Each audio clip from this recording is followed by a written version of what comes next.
Gloire à Dieu. Amen. Que Dieu soit béni. Accorde-moi un quart d'heure, s'il vous plaît. Soyez sages, soyez patients. Amen. Et ensuite, je vous laisse dans la liberté rentrer chez vous. Alors, nous allons parler de Jésus. Amen. C'est une bonne chose, hein? Amen. On va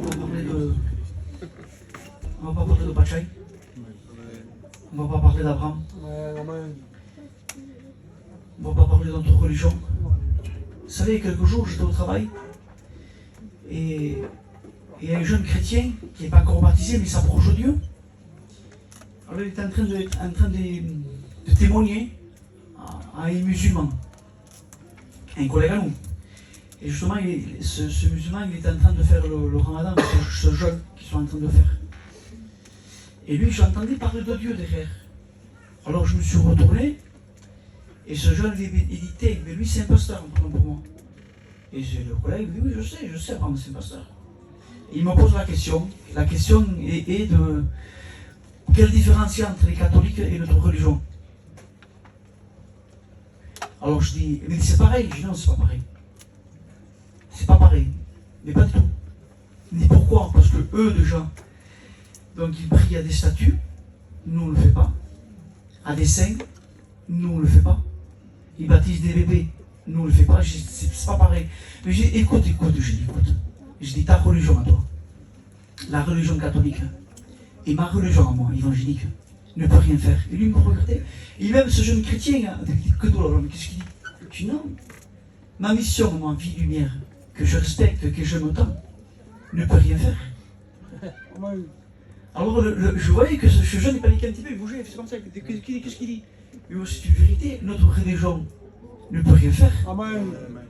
On ne prêche pas notre domination, on ne prêche pas l'église protestante. Amen. On ne prêche pas l'église évangélique, non.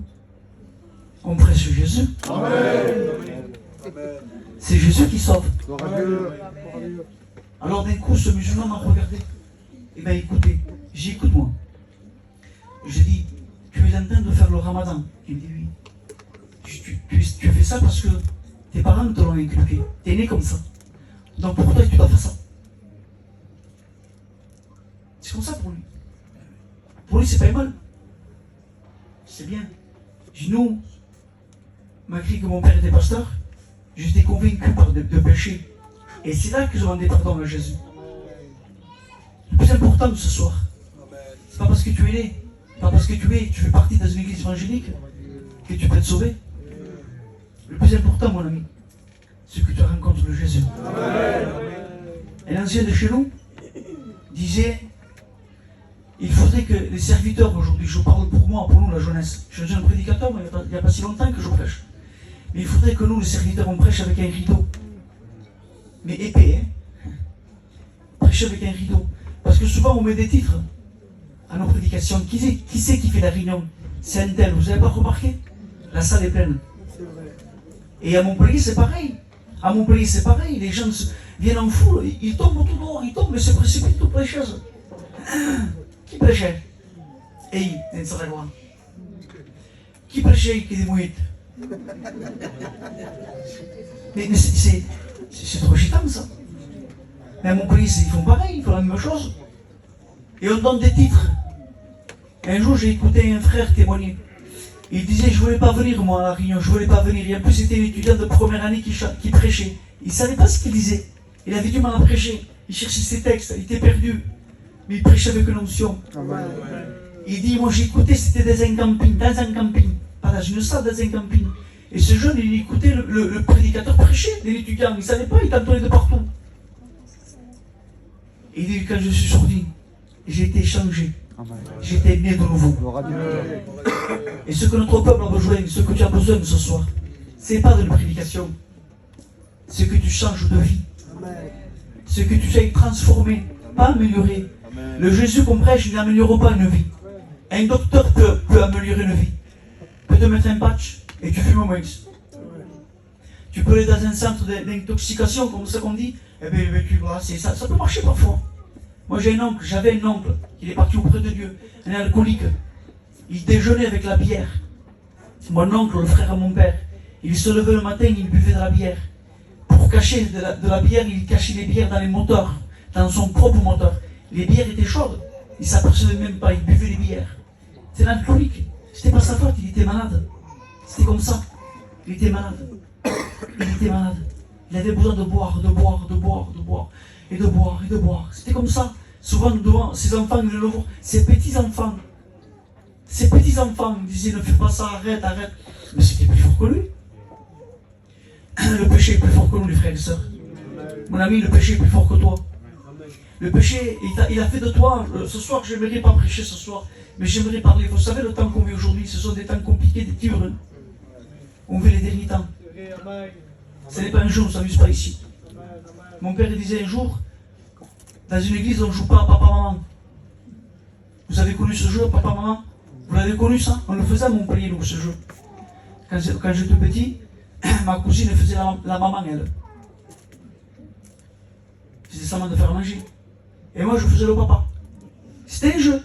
On était des enfants, je sais pas, 7, 8 ans, 9 ans. Et moi, je faisais le papa. Naïe, se lève, je mets. Et elle se dépêchait, je m'appelais jamais, elle faisait à manger. Et je faisais le père, moi. Et l'autre cousin faisait l'enfant, j'emmenais à l'école. C'était un jeu, c'était ça. J'étais dans mon monde. J'étais dans mon monde, c'était un jeu. Vous savez, ici, l'église, là, on ne joue pas un jeu. On ne joue pas le prédicateur. Vous ne jouez pas les chrétiens. C'est vrai ce qu'on fait. Et un jour, prête-moi ta montre, mon frère. Prête-moi ta montre. Mets-la, tu vois. Marche passe. Eh bien, vous savez quoi? J'avais ma montre, moi. C'est lui qui a fait tout. J'avais ma montre, fait mais il ne marche pas, ma montre. Il n'y a pas de pile. Mais moi, je suis habitué d'avoir une montre. Alors, même qu'il ne marche pas, maintenant, mon montre. Il faut ma montre. Mais lui, il me dit, devant, il ne marche pas. Alors, j'ai enlevé. Maintenant, je regrette. Vous voyez cette montre-là? Je pense que cette histoire, vous l'avez connue déjà. Un jour, un docteur d'école. Je prends la main, je peux? Un docteur d'école. Il avait une montre à la main, mais une montre de valeur. Car il avait payé peut-être 30 ou 40 000 euros une Rolex. C'est pas la tienne, ça, hein? Non, mais... Il était en train d'écrire, c'était un professeur d'école. Il écrivait sur le tableau. Et les élèves disaient, t'as vu la montre qu'il a acheté le professeur? T'as vu? Mais lui, il entend ça, alors il s'enlève la montre. Il dit, vous voyez cette montre? Aux écoliers, aux élèves. Il dit, je l'ai payé 50 000 euros. C'est une Rolex, une vraie. Alors il dit, pour celui qui la veut, celle qui la veut, qui se lève et qui vient la chercher. Il s'assoit. Et l'histoire nous dit que tous les élèves, personne disait, ne te lève pas, c'est pas vrai. Il ne va pas te la donner, il va pas c'est pas vrai, c'est un mensonge. Et le professeur disait que celui qui se lève et qui vient chercher la montre, j'en fais cadeau. Personne ne se levait. Personne ne croyait. De bon petit show. Mais une jeune fille ou un jeune garçon, je ne me rappelle pas trop, l'histoire nous dit qu'au fond de la classe, s'est levé. Il a pris le courage à deux mains. Il s'est levé, il est venu devant, il n'a pas regardé la honte, il n'a pas regardé le monde. Il a cru. Il a cru. Il est venu devant, jusqu'à devant. Il dit, moi, je veux la montre, moi je la veux, moi je suis d'accord. Et le professeur il fait ça. Il tient. Il est à toi. Il prend la montre. Et il retourne à sa place. Alors tous les élèves ils disent, ah bon, c'était vrai alors. Si je savais, je me serais levé. Le premier, la première, si vous savez ce qu'on vous raconte ce soir. Si vous savez le message qu'il vous propose ce soir. L'évangile de paix, de tranquillité, de sûreté. C'est sûr. C'est sûr ça. C'est vrai. Hier, votre pasteur est venu faire une réunion chez nous. Et un prêchant, il m'a confirmé parce que je savais que je devais prêcher ce soir. Il m'a regardé, il m'a dit, Abraham, prêche Jean 3,16. Prêche Jean 3,16. L'amour de Dieu. Dans Galates, au chapitre 6, 14, ma mémoire est bonne, il dit, écoutez bien, il dit, loin de moi, la pensée de me glorifier ou de prêcher, c'est la même chose. Il dit, loin de moi, la pensée de prêcher autre chose que la croix. Amen. La croix. La croix. Regardez Jésus ce soir, ne regardez pas un prédicateur. Amen. Ne regarde pas ton ami. Ne regarde pas ta femme, ni à ton mari. Ne regarde pas la situation que tu es en train de vivre ce soir. S'il te plaît, regarde à Jésus. Amen. Parce que lui seul a la capacité de changer ton cœur. Lui seul C'est Jésus qui a la capacité. Il n'y a que lui, il n'y a que Jésus qui a le pouvoir de transformer une vie. Pas améliorer, mais il transforme le Dieu que nous prêchons. Il transforme une vie. Il est capable de faire de ta vie d'une poussière, de rien du tout, de faire de toi une femme de valeur, un homme de valeur, un homme respecté, une femme respectée. Ça, c'est lui qui le dit. Ce n'est pas nous, c'est la Bible qui le dit. Mais ce que tu as besoin, mon ami, plus que jamais, ce n'est pas d'une prédication, je le répète. Ce n'est pas d'un bon message, non. Mais tu as besoin de rencontrer le Seigneur. Une fois pour toutes, cette fois-ci c'est la bonne. Souvent de fois tu es en réunion. Tu es même habitué à venir aux réunions d'Arles. Tu es même habitué d'écouter des messages, des sermons, des séminaires. À Bellegarde. Béni soit Dieu pour ta fidélité. Mais ta vie n'a pas changé. Et ça fait des années que ça dure. Tu es même habitué à venir là, assise, à écouter un message, mais ta vie ne change jamais. Oui, tu passes un bon temps. Oui, tu te régales. Oui, c'est bien, tu es fidèle, c'est très bien, mais ta vie ne peut pas changer. Tu es toujours pris par le péché. Toujours pris par le péché. Il y a un message que je prêche souvent dans la Bible. Vous savez de tellement que je le prêche. J'ai même arraché les pages. Je ne suis pas perçu de tellement que j'ouvre là, de tellement que je cherche là. Seigneur, la main m'est restée sur la main. Seigneur, je le reprêche ce soir. Dans Exode au chapitre 15, verset 22. Je lis pour vous, pour ceux qui ont la Bible, amen. Écoutez bien ce message. Il est 9h. 9h15, je termine. 15, 22. Il dit, Moïse fit partir Israël de la mer Rouge. Et il prit la direction du désert. Quelle mauvaise direction. Quelle direction t'as pris, mon ami, ce soir? Depuis que tu es né, réfléchis depuis que tu es né. Quelle direction, quelle décision as-tu pris? Je ne sais pas, ce soir je me sens à l'aise parce que je ne connais pas grand monde, mais je ne sais pas s'il y a des rétrogrades. Quelle décision as-tu pris? Quel est ton choix? Et il prit la direction du désert. Et après 3 journées de marche, dans le désert, et il ne trouvait pas d'eau. Et il ne trouvait pas d'eau. C'est triste de marcher dans un désert. Et en plus de ne pas boire de l'eau. C'est triste. Mais c'est malheureux. C'est très malheureux d'être dans un désert. Et en plus de ne pas boire de l'eau. Quelle misère.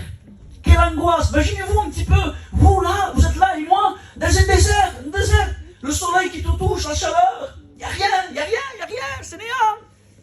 C'est rien, il faut marcher peut-être des journées pour retrouver la civilité. Mais comment faire? 3 journées de marche, et en plus, pas d'eau.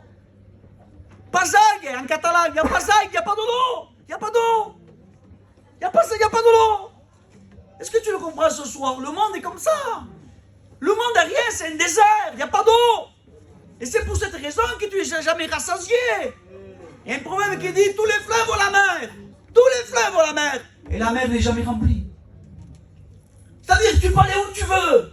Dans le monde, beaucoup de plaisir. Vous savez, je suis passé tout à l'heure dans ce bar là. Et il y avait de la musique gitane. Et comme je suis un gitane, mes regards se sont tournés avec le bar là. Et aux hommes, on est dans là, les gens, mais pas rien. Il dit, là, je me tire le choix. Ça me tue ça. Et j'étais content. Mais pas du tout. Moi, ce qui m'a tiré, c'est de rentrer dans ce lieu, moi. Mais pas du tout. C'est un désert. Ils ont soif. Le monde a soif. C'est néant, c'est un désert. Et ta vie, c'est un désert. Tu as besoin de boire. Mais boire quoi? Une bouteille d'eau. Mais c'est pas ça. Tu as besoin de boire l'eau, la source qui jaillit. Amen. Et qui ne s'arrêtera jamais. Amen.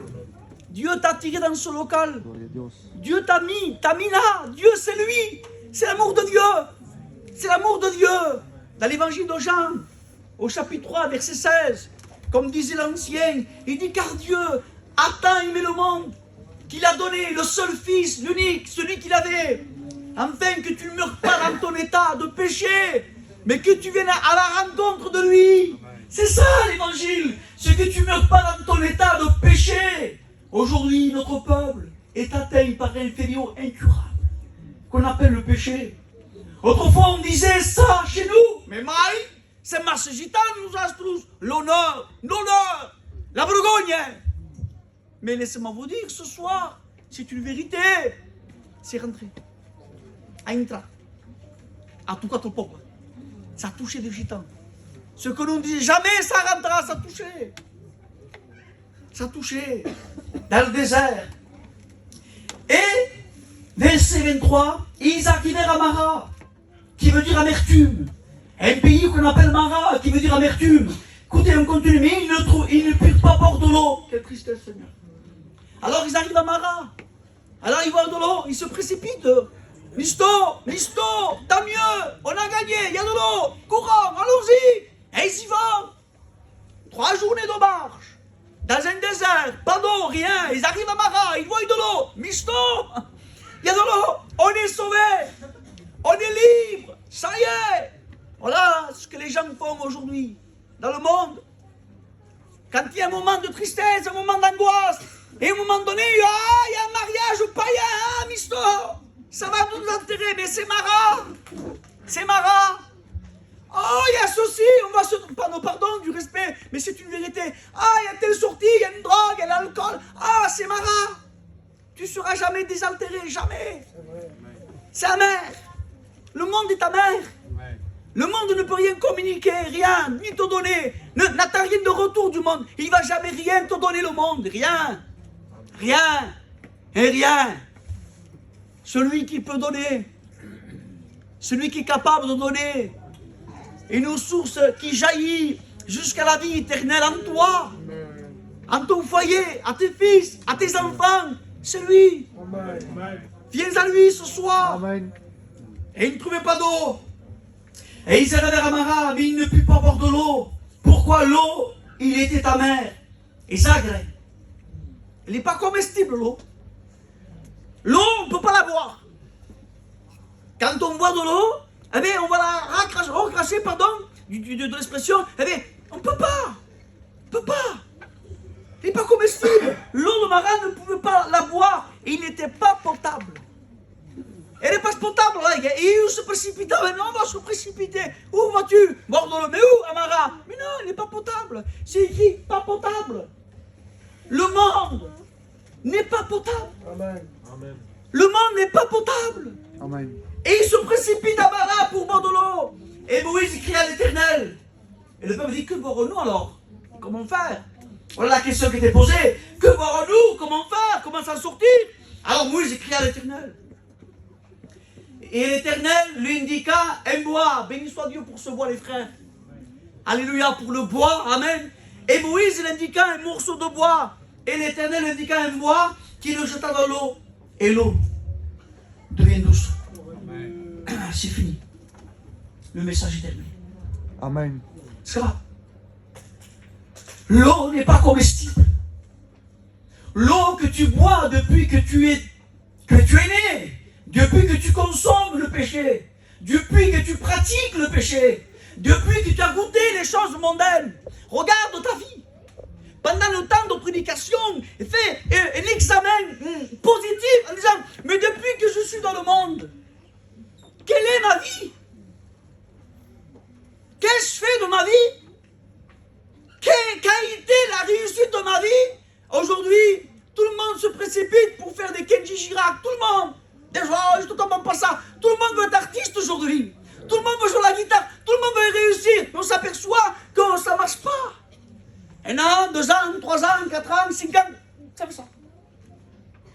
Ça fait ça. C'est quoi? Il n'y a rien. Le monde ne peut rien te donner. Et le monde ne te donnera jamais rien.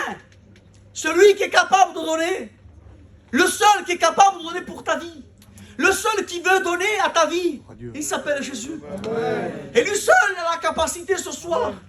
Lui seul a le pouvoir de donner cette vie, amen, que tu cherches depuis X temps. Et je le répète encore une fois, je ne sais pas s'il y a quelqu'un ce soir qui a connu les choses de Dieu, qui a même été baptisé. Tu faisais la joie. Tu venais dans toutes les réunions. Tu étais la première à prier. Tu étais le premier à venir, à prendre ta Bible. Rappelle-toi de ces jours-là. Quand tu venais aux réunions, tu ne posais même pas des questions. Qui c'est qui prêche? Qui c'est qui chante? Toi, ton but, c'était d'adorer. Tu venais là pour adorer, tu venais là pour prier. Rappelle-toi de ces moments. Tu faisais la joie. Ta maison reflétait la prière. Ta maison reflétait les chants, des cantiques. Mais peut-être les problèmes, peut-être les difficultés, peut-être ton fils, peut-être ta fille, je ne sais pas, peut-être financier, ou le monde t'a rattrapé, je ne sais pas, mais tu as commencé à ne plus lire la Bible. Tu as commencé à plus prier. Tu as commencé à tout tourner vers des choses mondaines, comme la femme de Lot. Il a commencé à regarder Sodome et Gomorrhe, en regrettant Sodome et Gomorrhe. Et la Bible nous dit qu'il est devenu comme une statue de sel. Peut-être ta vie est devenue comme une statue de sel. Et est devenue la mer. Comme cette eau, elle était ta mer. T'es pas comestible. On ne pouvait pas la boire. Mais je bénis Dieu, que Dieu l'indiqua un bois. C'était la solution. La solution pour l'eau qui n'était pas comestible, c'était le bois. Et ce que tu as besoin, mon ami, ce n'est pas d'une motion, d'une chair de poule. Ce n'est pas ça. Ce que tu as besoin, mon ami, vraiment, c'est de rencontrer Golgotha. Parce que ce Golgotha, pour ta vie, c'est une solution. C'est une bombe atomique. Aujourd'hui, la France entière tremble devant la situation qu'on est en train de vivre. Que Poutine, la Russie, la France, M. Macron disait on est en guerre. Et ça commence à trembler. Et les gens, on parle de la bombe atomique. Il y a une bombe atomique qu'on appelle Satan numéro 2. Et on se dit, ah, quand est-ce? On ne sait pas, on a peur. On a peur. Laisse-moi te dire que la croix, que Golgotha, est plus puissante que 10 000 fois que la bombe atomique. Je te promets ce que je te dis, la croix a une grande capacité, un grand pouvoir, un grand boom pour ta vie. Et ce que tu as besoin, parce que ta vie est ta mère. Ta situation est ta mère. Ton foyer est ta mère. Tes enfants sont ta mère. Ta femme et ton mari sont ta mère. Il y a de l'amertume dans le corps. Et tu sais comment faire. Et tu as besoin ce soir que Dieu prenne le morceau de bois. Amen. La croix. Et qu'on le jette dans ta vie. Et que l'eau devienne comestible. Que l'eau devienne potable. Et qu'on puisse boire de cette eau enfin une fois pour toutes. Amen. Voilà le message pour toi, mon ami. C'est que tu puisses rencontrer Jésus. Que tu puisses faire la paix avec le Seigneur. Pas une motion. On ne se trompe pas. Mais tu as besoin de rencontrer le Seigneur. Cette paix d'un grand prix. Ne déçoit jamais. Voilà mon message. Mon message est terminé, les frères. Peut-être certains se croyaient un peu plus, je sais pas, mais c'est ça mon message. Ta vie, ta mère. C'est ça mon message. Ta vie, ta mère. Il n'y a pas plus malheureux que quelqu'un qui est ta mère. Il n'y a pas plus triste. Quand on couche, il y a la tristesse de tout corps, c'est comme malheureux. Comme dépression. Je le répète en français, il n'y a pas plus malheureux quand quelqu'un est triste à l'intérieur. Non, mais à l'intérieur, c'est malheureux.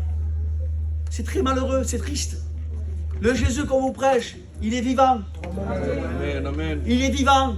Et ce soir, peut-être tu ne le vois pas. Il est en train de passer dans les rangs, dans chaque cœur, dans chaque vie.